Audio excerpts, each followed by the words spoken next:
Bonjour, donc je suis David René, je suis New Media Artist et je m'inscris dans le courant en fait du New Media Art. Donc le New...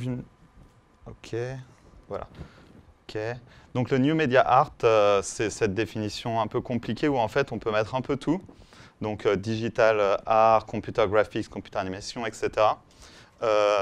Robots, cyborg, donc 3D printing. Moi, ce que je fais, c'est principalement de la projection mapping, de l'AR, de la VR et un peu de dessin avec des robots. Donc, pour vous résumer, j'ai décidé juste de parler aujourd'hui de tout ce qui est la relation entre la peinture et le digital art. Et c'est une exposition qu'on a fait, qui s'appelle Symbiose. On l'a fait pour explorer cette relation entre les deux. Quand on dit traditional art, pour nous, c'est tout ce qui est peinture traditionnelle. C'est quelque chose qui nous tient beaucoup à cœur. Car, ah oui, je n'ai pas dit, en fait, je représente le studio Makio & Flows, qui est basé à Paris et à Tokyo. Et cette exposition a eu lieu à Harajuku, à Tokyo. Donc, tout ce qui est peinture traditionnelle, en fait, c'est un feeling que parfois on perd quand on va dans la 3D. Même quand on a des rendus 3D vraiment poussés, on n'a pas le feeling traditionnel que va nous faire ressentir une peinture. On n'a pas la texture, on n'a pas tout ce qui est vraiment, visuellement pour nous, rend les imperfections belles. Et c'est quelque chose qui, dans notre travail, on essaye de garder. Et je vais vous expliquer comment. OK, donc l'exposition, c'était plusieurs tableaux digitaux. Donc, qui se représente comme ça. Dans chaque tableau, il y avait des interactions avec. Pour éviter qu'on tombe dans le jeu et que juste les gens, peut-être que vous avez souvent vu ces genres d'installations, on passe devant, on bouge le bras, ça réagit et puis on part parce qu'on a compris. Là, ce qu'on voulait, c'était introduire un délai, que les gens puissent venir dedans et que petit à petit, ils commencent à se dessiner, à se sentir leur présence dans la peinture. Donc ça inspirait pas mal les gens, il y en avait qui dansaient, il y en avait qui se posaient devant, qui bougeaient plus et qui regardaient petit à petit la peinture évoluer autour d'eux et se métamorphoser. Ça, on l'utilise aussi. Donc là, c'était dans le cadre d'une exposition à Super Ultra New Gallery à Harajuku. Et on le vend aussi parfois pour des personnes comme Google, Airbnb, etc. pour leur bureau, quand ils veulent avoir sur des grands écrans des visuels interactifs, que ça réagisse entre plusieurs teams d'un côté du monde à l'autre, etc. Comme ça, on peut sentir en fait les autres offices au travers de deux œuvres. Hop. Par rapport à ça, il y avait autre chose qui nous intéressait dans cette expo, c'était aussi le côté vraiment dynamique de la peinture. Le côté comment est-ce qu'on peut trouver des nouvelles façons de peindre, comment on peut amener les gens à peindre.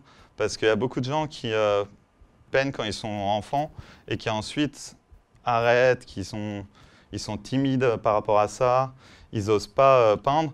Et donc, amener, grâce aux nouveaux devices, aux nouvelles technologies, leur permettre d'avoir un nouveau feeling par rapport à la peinture et à une exposition de peinture. Donc, en l'occurrence, celle-ci, on pouvait contrôler avec sa main, avec ses doigts, sur chaque doigt, etc. Et les gens, ils rentraient dans la peinture. Pareil, si on allait dans la peinture, on rentrait dedans.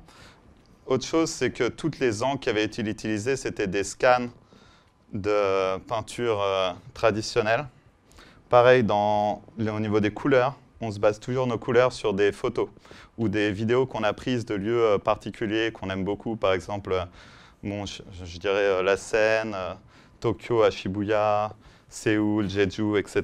Des lieux qui nous ont inspirés, dont on a vraiment aimé les couleurs.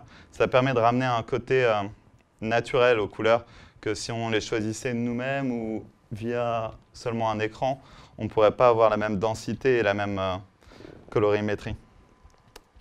Hop. Donc voilà, ça c'était par rapport au côté brush et au côté comment on peut retrouver via la technologie ce côté très brushy et ce côté très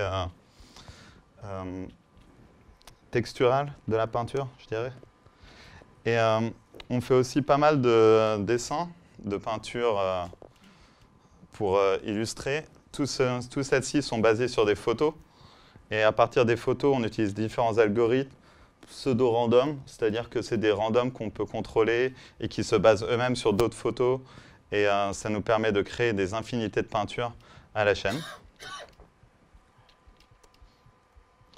Autre chose qu'on aime beaucoup faire, c'est de faire des algorithmes très détaillés et très précis, et ensuite de les faire dessiner par des robots. Donc en fait, on fait l'inverse de la photo vers le digital. On repart dans l'autre sens pour ramener de l'imperfection en fait, dans le trait, pour qu'on perd totalement quand on fait du vectoriel ou du SVG ou de la 3D. Les traits sont tout le temps très parfaits, très beaux, très clean.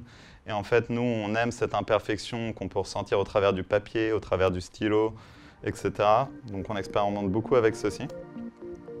Voilà, ça c'est d'autres exemples pour ramener l'imperfection.